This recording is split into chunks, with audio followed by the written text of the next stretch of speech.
All right, guys, here are notes 2. This is still Intro to Ecology, but part 2 now for the next day here. Hopefully you have been making progress in researching your project and things are going well with that.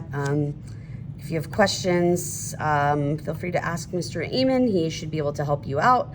Otherwise, I will be back tomorrow and can help you with all of that stuff too.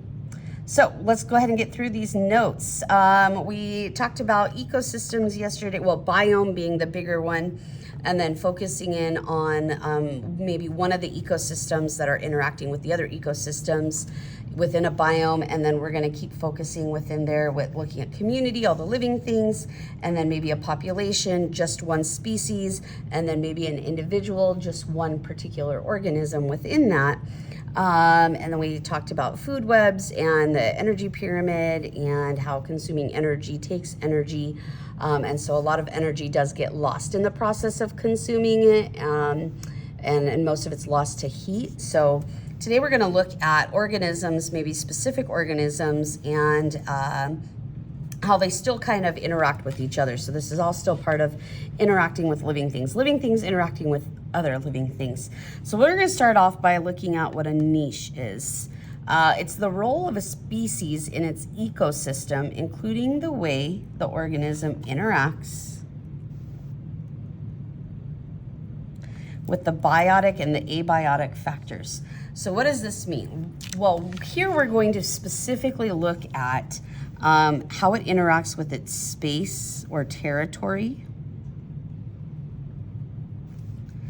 We look at the food source. Where does it get its food from? How does it get its food, its energy? And then also with other organisms as well, mating behaviors.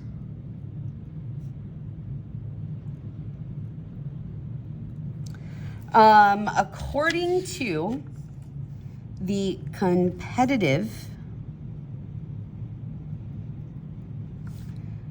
exclusion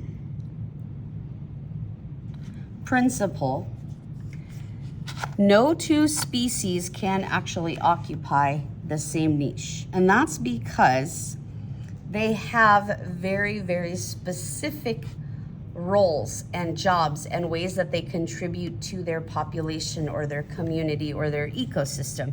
And so because each person, or not each person, but each organism has a specific way that they contribute, only one of those organisms can occupy that very specific niche at a time. If neither one evolves, so if they're competing for this, if they don't evolve or adapt to assume a new niche and reduce that competition, then typically the species that can more efficiently exploit the resource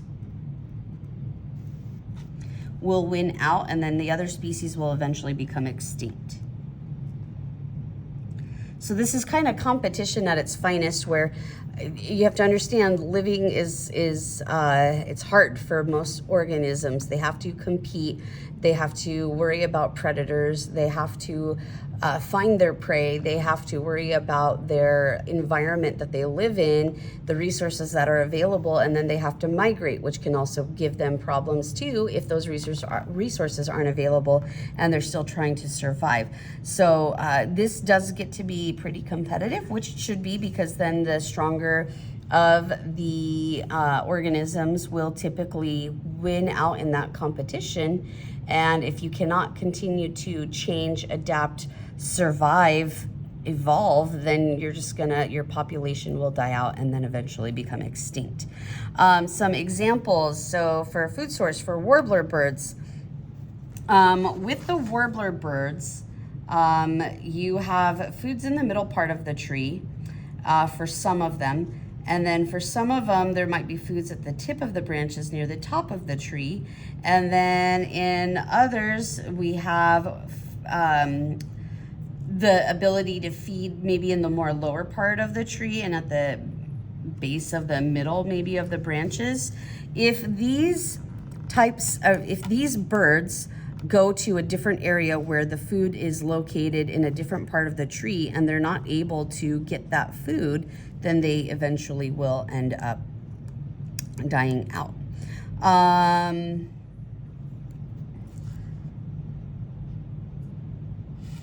Some other examples, we'll go through more of these examples when I get back to you, but the Kirtland's warbler, you can go ahead and look them up too, especially if you're doing maybe their biome or even polar bears. But temperature, if you think about temperature just affecting polar bears or even lions at that point too, that can play a role in a lot of all of this stuff. So they have to be able to survive in those temperatures, or eventually their population numbers decrease too. The interactions between different community members can also be very interesting. This is one of my favorite parts to talk about this stuff, but we start getting into predator-prey relationships where one organism captures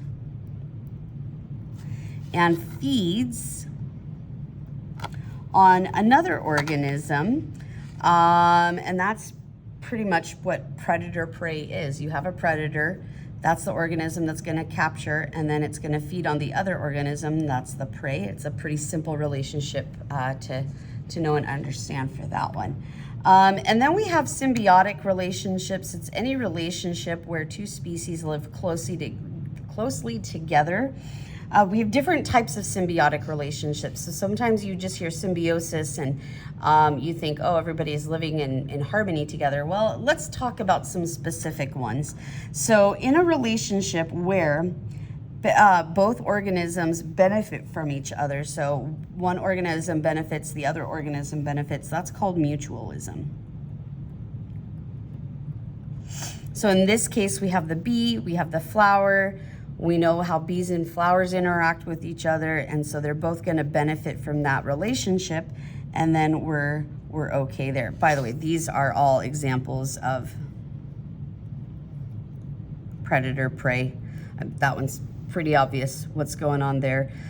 You don't really think of grass being a prey and the cow being the predator, but that is the truth. And then our lovely little fish here that likes to use his little helper light there to capture, well, yeah, find his prey, capture it and eat it, chomp it down. Okay, back to these relationships. Sorry, forgot to go over those ones. Another type of symbiotic relationship where we have one organism benefit and the other organism doesn't get harmed but also doesn't benefit from it either. That's called commensalism. You guys can look up some examples, research some examples of all of these on your own, and then we'll kind of talk about more of them too when I get back. We'll review some notes before our quiz on Thursday over both of these notes. And then the last one, where one organism benefits and the other one is harmed, is called parasitism. So if you think of a literal parasite, that's what we're talking about. All right. So I'm going to go ahead and flip to the back side here. And then those relationships between organisms also kind of plays a role in ecological succession. We have two types. There's primary and secondary. With primary succession, we're looking at no soil existing. So there's nothing there. I mean, we're starting from bare minimum nothing, not even soil. And it's usually after some sort of volcanic eruptions and where bare rock covers the land.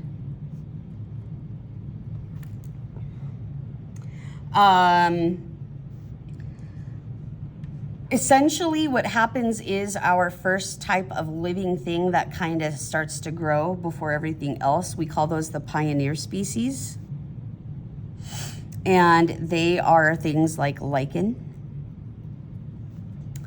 fungi and algae symbiosis. So they are going to interact, and the lichen is going to actually break up the rock to create soil.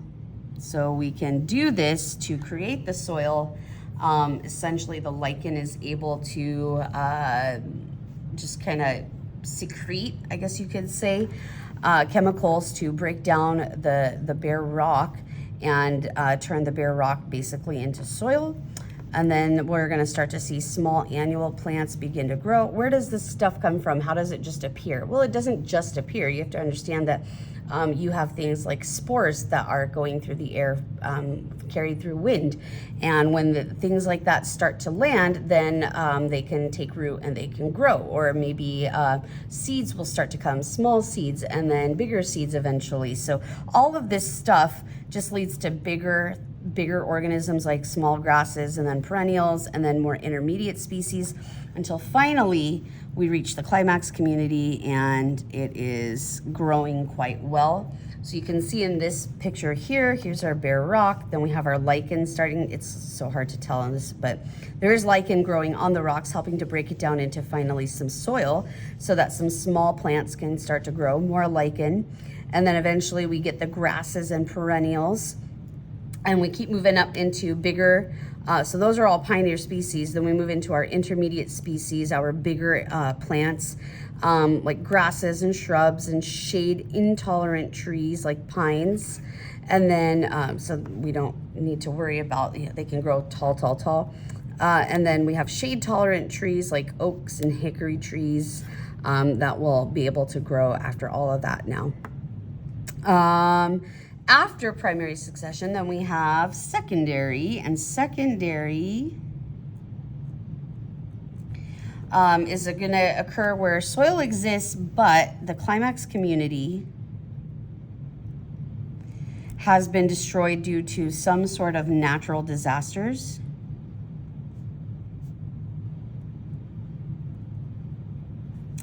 Or some sort of human influence. And this is going to be part of your project too. And so hopefully you held off on it. But this is where we look at, okay, things were existing, things were fine, but now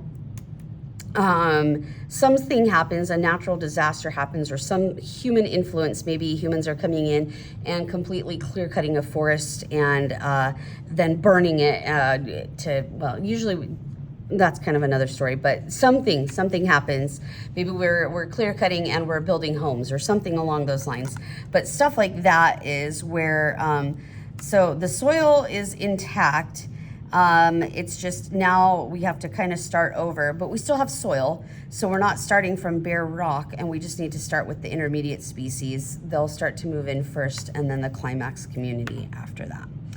We'll discuss more of this in a little bit more detail. You guys can ask lots of questions. We'll do that on Wednesday. And then we have a quiz over these notes on Thursday, along with notes 1. Again, you can ask Mr. Amon some questions too, if you'd like, or I'll be back to discuss everything on Wednesday. We can go through some more examples. All right, that's it.